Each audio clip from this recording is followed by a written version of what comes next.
আয়ুষ্মানকে যে পুরনো সিক্রেট রুমে আটকিয়ে রাখা হয়েছে সেই সিক্রেট রুমের মেঝে একটু একটু করে ভাঙতে শুরু করলে আয়ুষ্মান তো একদম ভয় পেয়ে যায়। কিন্তু একটা পর্যায়ে গিয়ে সিক্রেট রুমের পুরো মেঝেটা ভেঙে পড়লে ঠিক তখনই আয়ুষ্মান তো নিচের দিকে পড়ে যায় এবং সেই সাথে আয়ুষ্মান গহনা বলে চিৎকার করে ওঠে। এদিকে গহনা অনুভব করে এবং সেই সাথে বলে, ডক্টরবাবুর কিছু একটা হলো না তো? এরপর গহনা পূজা করে এবং সেই সাথে বলে, ভোলানাথ, হঠাৎ করে আমার মন এত খারাপ হয়ে গেল কেন? ডক্টরবাবুর কিছু একটা হলো না তো? আমার মন এত ঘাবড়াচ্ছে কেন? হে ভোলানাথ, আমি আপনার কাছে প্রার্থনা করছি, আমার ডক্টরবাবু যেখানেই থাকুক না কেন সে যেন ভালো থাকে। ঠিক তখনই গহনা দেখতে পায় আয়ুষ্মান বাড়িতে চলে এসেছে। ঠিক তখনই গহনা অনেক খুশি হয়ে যায় এবং শেষ গিয়ে গহনা ছুটে গিয়ে আয়ুষ্মানকে জড়িয়ে ধরে। এরপর তো আয়ুষ্মান গহনাকে বলে, গহনা, তুমি ঠিক আছো তো, তাই না? আর তুমি যে বেঁচে রয়েছো এই বিষয়ে কেউ তো জানতে পারেনি, তাই না? তখনই গহনা বলে, না ডক্টরবাবু, কেউই আমাকে দেখতে পায়নি। আর ডক্টরবাবু, আপনি আমার কথা বাদ দিন, আপনি আগে বলুন, আপনি ঠিক আছেন তো? ঠিক তখনই গহনা দেখতে পায় আয়ুষ্মানের গায়ে তো ব্যান্ডেজ করা রয়েছে। আয়ুষ্মান তো চোট পেয়েছিল। ঠিক তখনই গহনা বলে, ডক্টরবাবু, এই চোট কিভাবে লাগলো? নকল পুলিশগুলোর জন্যই কি এই চোট লেগেছে? ঠিক তখনই আয়ুষ্মান বলে, গহনা, তুমি কিভাবে জানলে যে ওরা নকল পুলিশ ছিল? তখনই গহনা বলে, ডক্টরবাবু, আমি সব কিছুই জানতে পেরেছি। আর আমি তো আপনাকে অনেক জায়গায় খুঁজেছি, কিন্তু আমি আপনাকে কোথাও খুঁজে পাইনি। ঠিক তখনই আয়ুষ্মান বলে, গহনা, ওই নকল পুলিশগুলো আমাকে একটা পুরনো সিক্রেট রুমে আটকিয়ে রেখেছিল। আমি তো অনেকবার চেষ্টা করেছিলাম তোমার এবং আমাদের বাচ্চার সাথে দেখা করার, কিন্তু আমি কোনোভাবেই পারিনি। আমার তো মাঝে মাঝে মনে হয়েছিল আমি আর কখনোই তোমার সাথে দেখা করতে পারবো না, আমি মরেই যাব। এ কথা শুনে গহনা তো আয়ুষ্মানের মুখ চেপে ধরে এবং সেই সাথে বলে, ডক্টরবাবু, আপনি এসব কথা আর কখনো বলবেন না। ঠিক তখনই আয়ুষ্মান বলে, গহনা, একজন মানুষ আমার জীবন বাঁচিয়েছে আর ওনার জন্যই আমি আর তোমার কাছে আসতে পেরেছি। ঠিক সেই মুহূর্তে গহনা বলে, ডক্টরবাবু, কে সেই মানুষ? ঠিক তখনই আয়ুষ্মান বলে, গহনা, সে হলো আমাদেরই বাড়িওয়ালা কাকা। কথা শুনে গহনা তো একদম চমকে যায়। এরপরে তো আয়ুষ্মান রাইসেন পরিবারের সকলের সামনে চলে গেলে ঠিক তখনই কমলা মা তো আয়ুষ্মানকে জড়িয়ে ধরে। আর এদিকে রাইসেন পরিবারের সকলেই আয়ুষ্মানকে দেখে তো অনেক খুশি হয়ে যায়। তো হ্যালো ভিউয়ার্স, কেমন আছেন সবাই? আশা করি সকলেই ভালো আছেন। তো নিয়ে এসেছি গহনা ধারাবাহিক নাটকের 248তম পর্বে সুন্দর একটি এক্সপ্লেনেশন। তাই ভিডিওটির মূল টপিকে ফিরে যাওয়ার আগে আপনারা যারা এখনও আমাদের ইউটিউব চ্যানেলটি সাবস্ক্রাইব করেননি অবশ্যই চ্যানেলটি সাবস্ক্রাইব করে দিবেন। সো ভিউয়ার্স, ধারাবাহিক নাটকের 248তম পর্বের শুরুর দিকে আপনারা দেখতে পাবেন বিরাজের বাবা বাড়িওয়ালা কাকা তো তার রুমের দিকেই যাচ্ছিল। আর এদিকে গহনা বিরাজের বাবা বাড়িওয়ালা কাকাকে ভিডিও করছিল এবং সেই সাথে গহনা বলে, আজ প্রমাণ হয়ে যাবে কাকা অন্ধ নাকি অন্ধ নাটক করেছে। আমি তো কাকার রুমের রাস্তায় কিছু জিনিস রেখে দিয়েছি। কাকা যদি প্রত্যেকটা জিনিসে ধাক্কা খেয়ে উচুট খেয়ে পড়ে যায় তাহলে প্রমাণ হয়ে যাবে কাকা অন্ধ। আর যদি কাকার প্রত্যেকটা জিনিস দেখে দেখে পার হয়ে আসে তাহলে তো আমি ভিডিও করছি, এই ভিডিও সবাইকে দেখিয়ে কাকার সত্যটা সবার সামনে নিয়ে আসবো।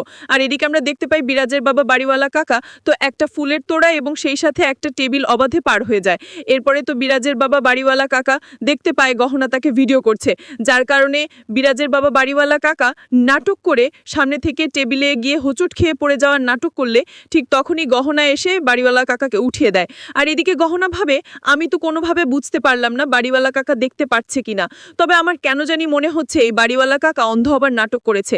এখন থেকে সবসময় বাড়িওয়ালা কাকার পিছু করতে হবে। এবং এর পরের দৃশ্য আমরা দেখতে পাই আয়ুষ্মান তো বাড়িতে ফিরে আসলে গহনা আয়ুষ্মানকে দেখে একদম খুশি হয়ে যায় এবং সেই সাথে গহনা ছুটে গিয়ে আয়ুষ্মানকে জড়িয়ে ধরে। এরপরে তো আয়ুষ্মান রাইসেন পরিবারের সকলের সামনে চলে গেলে ঠিক সেই মুহূর্তে কমলা মা তো আয়ুষ্মানকে জড়িয়ে ধরে। আর এদিকে রাইসেন পরিবারের সকলেই আয়ুষ্মানকে দেখে তো অনেক খুশি হয়ে যায়। আর এই সব কিছু গহনা দূর থেকে দেখছিল। এরপরে তো কমলা মা আয়ুষ্মানকে জড়িয়ে ধরে কান্নাকাটি করতে থাকলে ঠিক তখনই আয়ুষ্মানের পিসি জানকী বলে, কমলা, তুমি কান্নাকাটি করছো কেন? আমি বলেছিলাম না একজন ভালো মানুষের সাথে ভগবান কখনোই খারাপ কিছু করতে পারে না। দেখেছো কমলা, তুমি আয়ুষ্মান সুস্থ সবলভাবে বাড়িতে ফিরে এসেছে। ঠিক তখনই আয়ুষ্মান বলে, পিসিমা, আমি অনেক খুশি যে আপনি আবারও নিজের পায়ে চলতে পারছেন এবং সে সাথে কথা বলতে পারছেন। ঠিক তখনই আয়ুষ্মানের পিসি জানকী আয়ুষ্মানকে বলে, আরে বাবা, এই সব কিছুই তো তোমাদের প্রার্থনার কারণেই সম্ভব হয়েছে।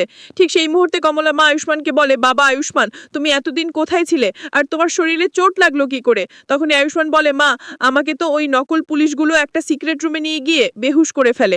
তারপরে তো আমার হুঁশ আসলে আমি সিক্রেট রুম থেকে বের হওয়ার অনেক চেষ্টা করেছি, কিন্তু কোনোভাবে বের হতে পারিনি। আজ হঠাৎ করে সিক্রেট রুমে ভেঙে পড়ে এবং সেই সাথে আমিও নিচে পড়ে যাই, যার কারণে আমি বেহুশ হয়ে যাই। আর আমার হুঁশ আসলে আসলে আমি দেখতে পাই আমি হাসপাতালে রয়েছি। আর ভগবানের কাছে লাখ লাখ শুক্রিয়া যে আমি যখন নিচে পড়ে গিয়েছিলাম ওখানে কিছু মানুষজন ছিল, তারাই আমাকে হাসপাতালে নিয়ে গিয়েছিল। আর আজ তারাই আমাকে এই বাড়িতে রেখে গেল। আর এই বাড়িওয়ালা কাকা ওই লোকদেরকে আমাকে হাসপাতালে নিয়ে যাওয়ার কথা বলেছে, এজন্যই ওই লোকেরা আমাকে হাসপাতালে নিয়ে গিয়েছে।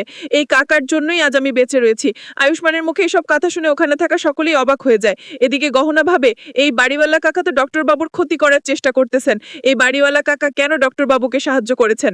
এরপরে তো আয়ুষ্মানের পিসি জানকী বিরাজের বাবা বাড়িওয়ালা কাকাকে বলে, আপনি কিভাবে জানলেন যে আয়ুষ্মান কোথায় রয়েছে আর আপনি কোন লোকদেরকে বলেছিলেন আয়ুষ্মানকে সাহায্য করার জন্য?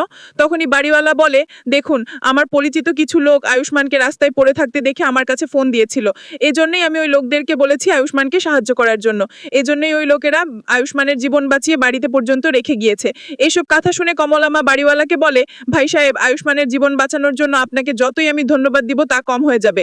তখনই বাড়িওয়ালা বলে, দেখুন ভাবিজি, আপনারা তো আমার এবং জানকীর সম্পর্কটা জেনেই গিয়েছেন, আপনারা তো আমার পরিবারেরই একজন। তখনই আয়ুষ্মান বলে, পিসিমা এবং আপনার সম্পর্ক মানে? ঠিক তখনই বাড়িওয়ালা কাকা বলে, দেখো বাবা আয়ুষ্মান, তুমি তো এখানে ছিলে না, এজন্যই তুমি জানতে পারোনি। গহনা, তুমি জানো আমি এবং তোমার পিসিমার পুরানো সম্পর্ক। আর সত্যিকার কথা বলতে গেলে তোমার পিসিমা আর আমি স্বামী স্ত্রী। এ কথা শুনে আয়ুষ্মান তো একদম অবাক হয়ে যায় এবং সেই সাথে আয়ুষ্মান বলে, এটা কিভাবে হতে পারে? এর মানে হচ্ছে বিরাজ আপনার ছেলে? ঠিক তখনই রাঘব বলে, হ্যাঁ বাবা, জি বিরাজের জন্য আমাদের বাড়ি ছেড়ে এই জায়গায় আসতে হয়েছে সেই বিরাজের বাবা উনি। ঠিক সেই মুহূর্তে বিরাজের বাবা বাড়িওয়ালা কাকা বলে, হ্যাঁ আমি বিরাজের বাবা। এই কথা শুনে আয়ুষ্মান তো একদম হতভম্ব করে যায়।